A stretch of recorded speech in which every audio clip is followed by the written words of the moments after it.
President Buhari says federal government needs support in financing Nigerian universities. Federal government approves finance bill, says no plans to increase taxes. In international news, Pfizer completes its coronavirus vaccine trial, says shots are 94% effective. And in sport, Qatar to host FIFA Club World Cup tournament.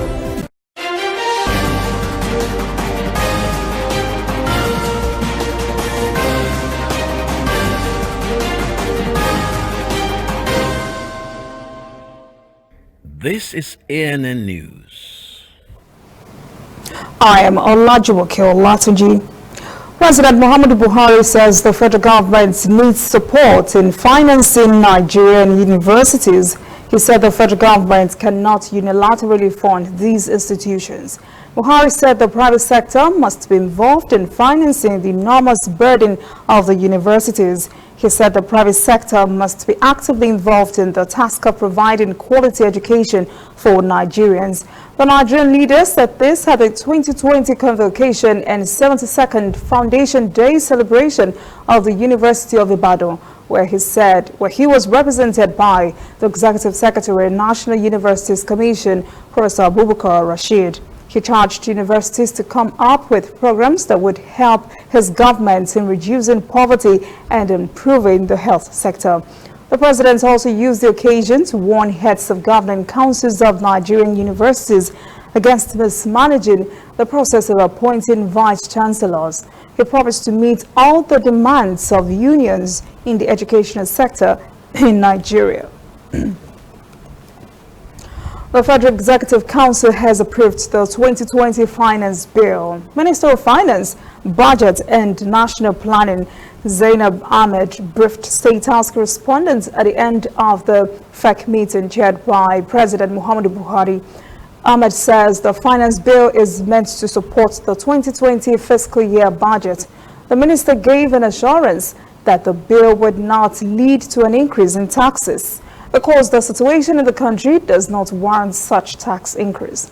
The minister further explained that in last year's finance bill, the federal government reduced taxes from 30% to 20% for enterprises that have turnover of between 25 million naira to 100 million.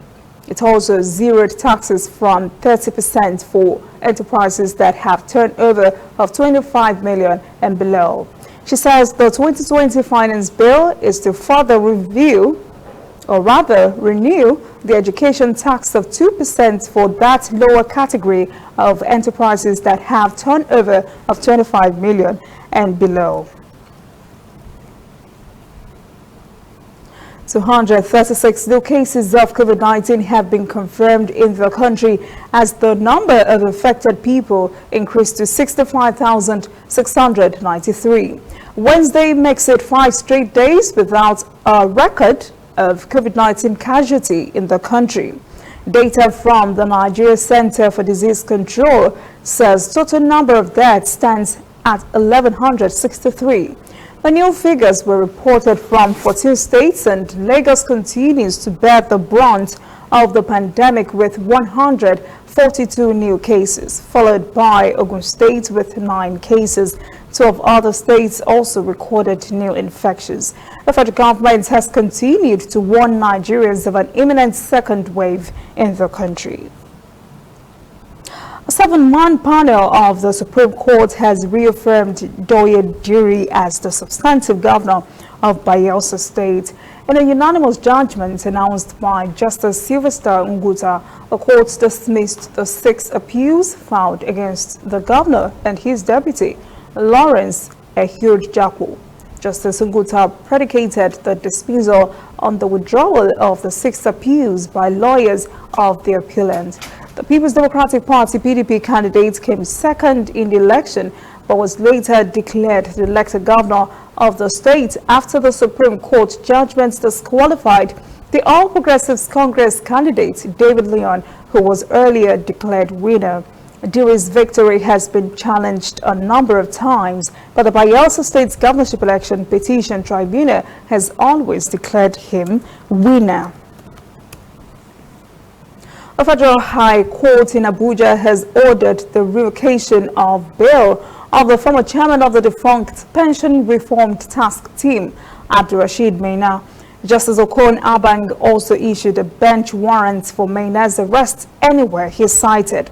EFCC's lawyer Muhammad Abubakar told the court Maina, who was granted bail in 2019, has not been appearing in court for trial over alleged fraud. Maina is standing trial for alleged money laundering to the tune of 2 billion naira. Ebonyi State People's Democratic Party caucus in the National Assembly has announced the caucus has disowned Governor David Umahi over his defection to the All Progressives Congress APC on Tuesday. Chairman of the Ebonyi National Assembly caucus and former governor of Ebonyi State, Senator Sam Egu, says Umahi's reasons for leaving the People's Democratic Party is untenable. He said National Assembly members from the state would not abandon the PDP because of Umahi. Ego says Governor Umahi should be the last person to defect because he has benefited immensely from PDP in the past. Governor Umahi says he defected because the Southeast region has suffered what he describes as injustice in the PDP. Meanwhile, President Muhammadu Buhari describes Umahi's defection as a bold move driven purely by principle rather than opportunist motives. Coming up, African news. Kenyan president wades into Ethiopia's internal conflict, looking for peaceful way to resolve crisis. And later, international news. Pfizer completes its coronavirus vaccine trial, says short on 94% effective.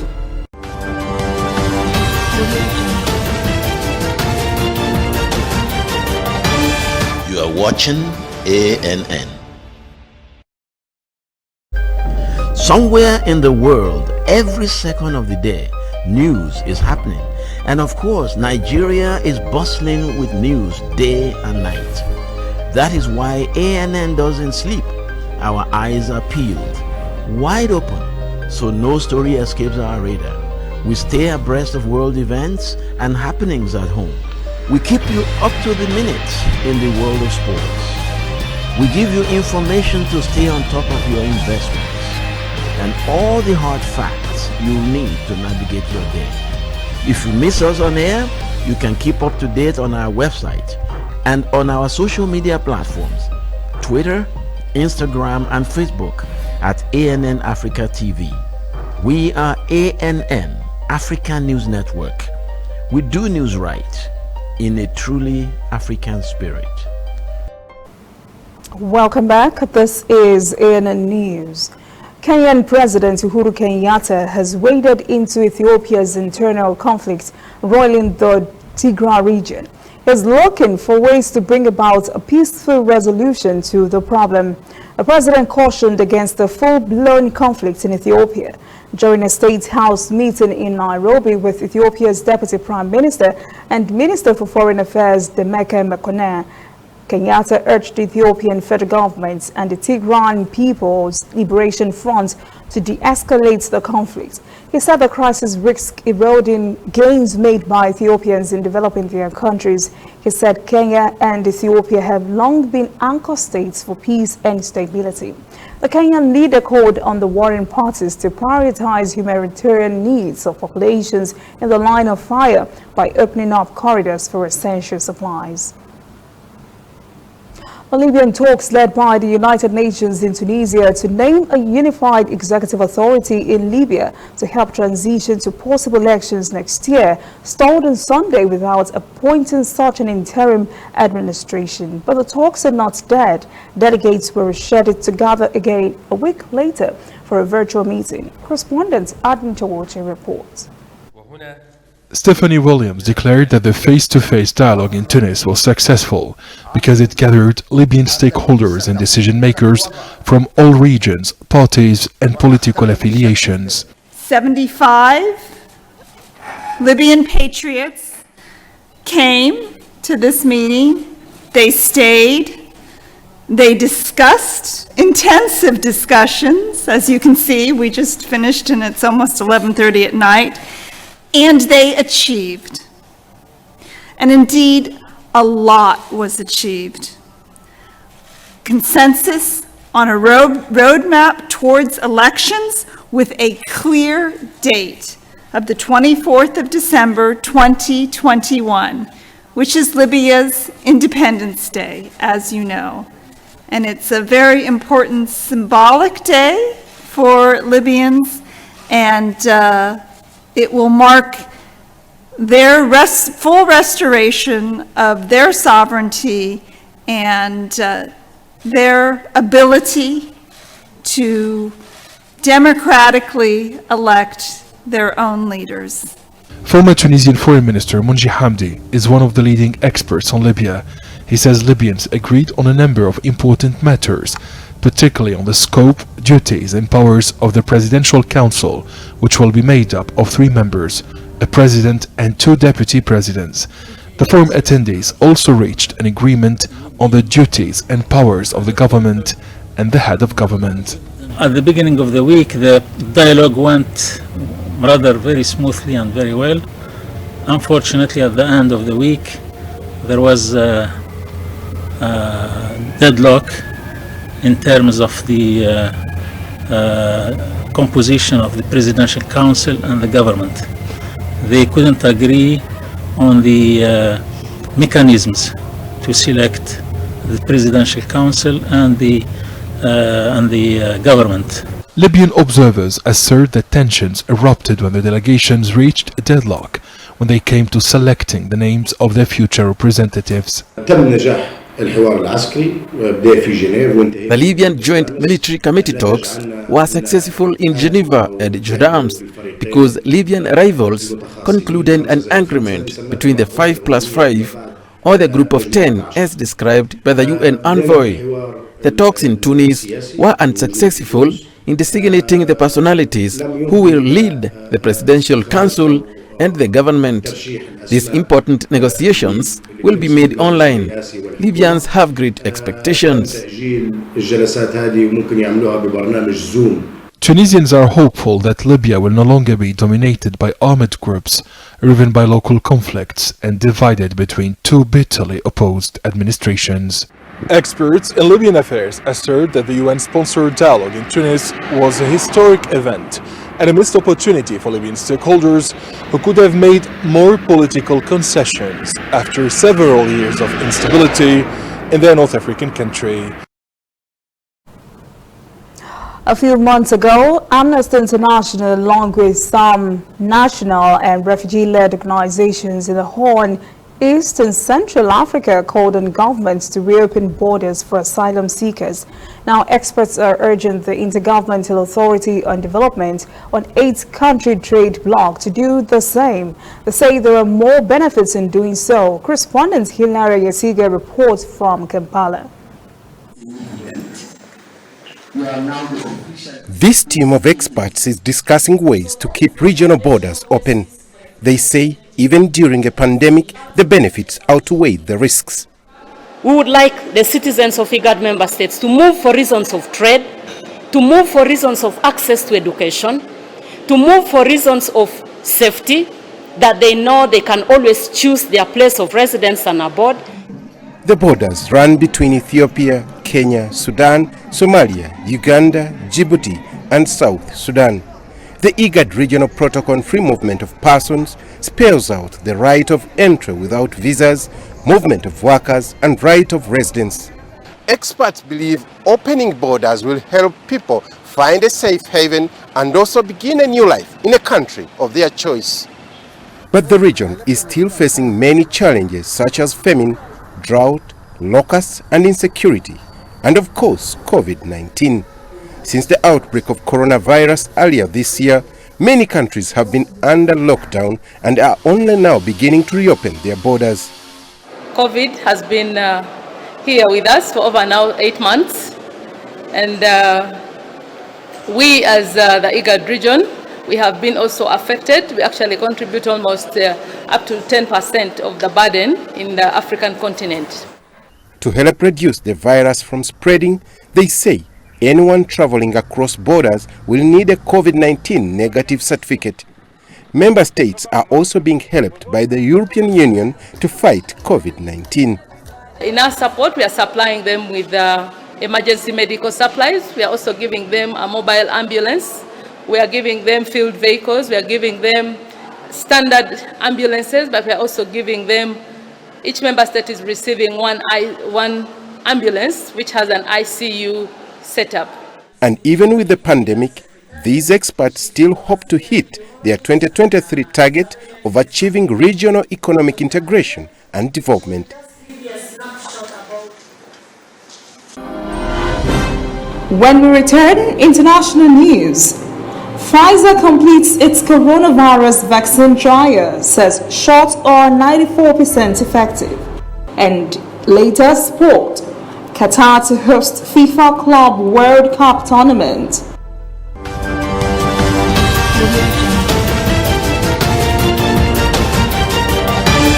You are watching ANN.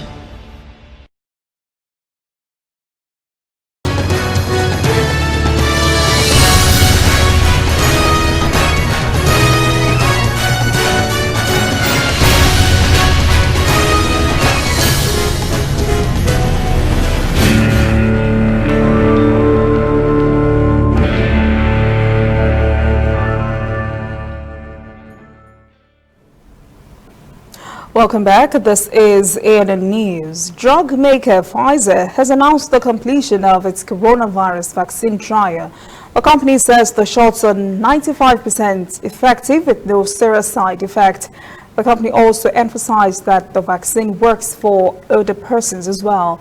The drug maker offered on Wednesday the first set of complete results from a late-stage vaccine trial as global COVID-19 cases balloon. The company says its data have shown the vaccine prevented mild and severe forms of coronavirus and that it was 94% effective in older adults.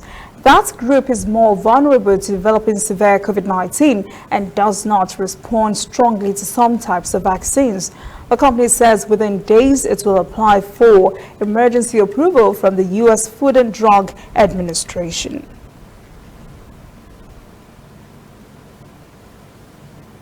The United Kingdom says it is ready for reasonable compromise as talks with the European Union over a future trade deal go down to the wire. But one major sticking point is over fishing access in British waters. As Ross Cullen reports, a no-deal Brexit could threaten to sink the livelihoods of many in the industry in France. Fishermen in northern France have enjoyed nearly 50 years of shared seas during Britain's membership of the European Union. But a no-deal Brexit is threatening to sink the livelihoods of people like Laurent Merlin, who's been fishing all his life. If we don't have an agreement, it will be catastrophic. Today's haul of flatfish and crabs will be at risk if any deal between the UK and the EU does not guarantee access to the seas off Britain. I spend almost 10 months a year in British waters, and if they take that away, then I'm dead. In French waters, there are no more resources, so the little fish or shellfish we find is in British waters. If they take that away, it's the end. It's unimaginable. It's becoming unbearable. Boulogne-sur-Mer was built on the sea, and fishing is a family business. Laurent's sister Valerie works at the daily fish market. Our father is very worried, and it's hard when you see what's coming. Having given so much to get to this point and then not to go to sea anymore. I've been here for 22 years. I can't see myself doing anything else. Residents who don't work in the fish industry still support it by coming to buy plaice, lobster and crabs. It's going to be a disaster if we do nothing and the British maintain their position. We're not going to see the small boats leaving anymore. We'll fish in our own waters, but there's nothing left. We have to keep fishing.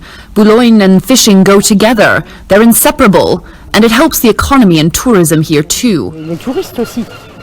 Over the last 2 years, unemployment has been falling here, but the people of the town worry that the jobless rate will rise because so much of the economy is fishing related. So if that sector flounders, the wider town will suffer as well. Boulogne-sur-Mer is France's largest fishing port. It's within sight of British shores, and fish from British waters is landed here every day. The mayor of Boulogne says France and the UK have a long history as neighbours, and both countries know they need each other. Les pêcheurs britanniques isolés. British fishermen will have to find partners, and those partners exist here. We work every day with British companies. We buy fish from them. We sell their products. You have to think about the whole sector, from the caught fish to the processed fish to the fish on the dinner table. The problem for both sides is how to untangle the two fishing sectors which have had 47 years of shared ties. France and the UK are close geographically, and many people here are hoping they are also close to agreeing a deal that would protect fishing fleets on both sides of the channel. The Cuban capital, Havana's international airport, is again welcoming tourists from abroad, more than 7 months after shutting down in response to the coronavirus pandemic. It's not quite business as usual, but as Luis Chirino reports, it's a big start towards reopening Cuba's tourist industry.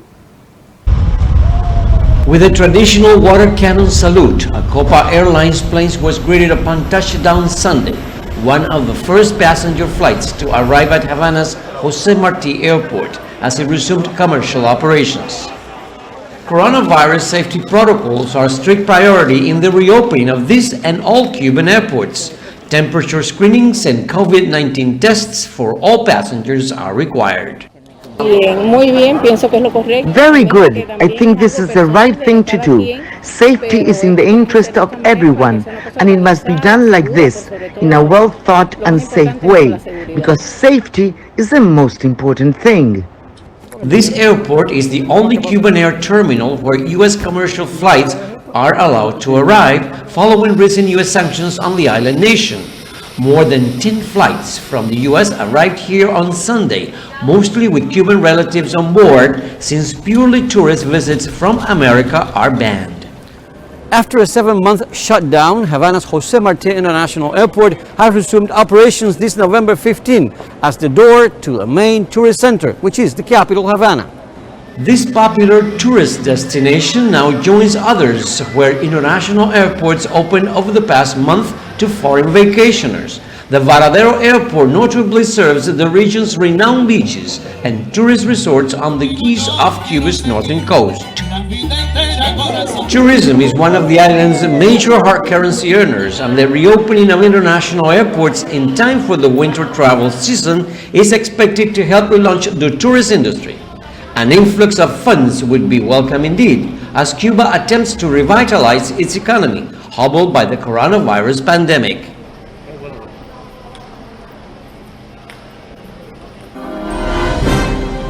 Up next, sport. Qatar to host FIFA Club World Cup tournament. Please stay with us.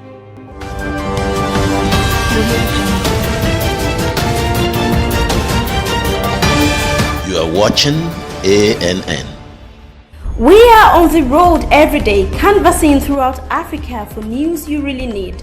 We follow this story everywhere, from every corner of Nigeria to the wide African expanse. We bring you what's making headlines. We connect you with news you can use. ANN, African News Network, in a truly African spirit. Welcome back. This is ANN News. In sport, CAF President Ahmad is now facing another investigation into alleged fraud in a multi-million-dollar television deal. FIFA ethics investigators have asked Ahmad to explain why he agreed to revise a television contract that appears to benefit a commercial partner over his own organization. Ahmad and other officials have been asked by FIFA to provide details about amendments to a television contract to the marketing company Lagarde Sport. Ahmad is seeking a new 4-year term early next year, and sanctions related to any of the open cases could disqualify him from running. The 2022 World Cup host Qatar is set to host the World's Continental Club Championship for the second time in February, after hosting the 2019 edition that was won by Liverpool. Two clubs have already qualified for the tournament. European champions Bayern Munich will be joined by Qatar's Stars League winners Al Duhail, who are the host nation's representatives.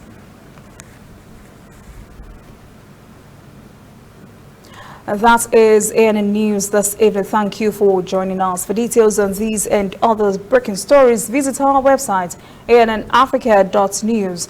Conversation continues on our social media platforms, Twitter, Instagram, and Facebook at ANN Africa TV.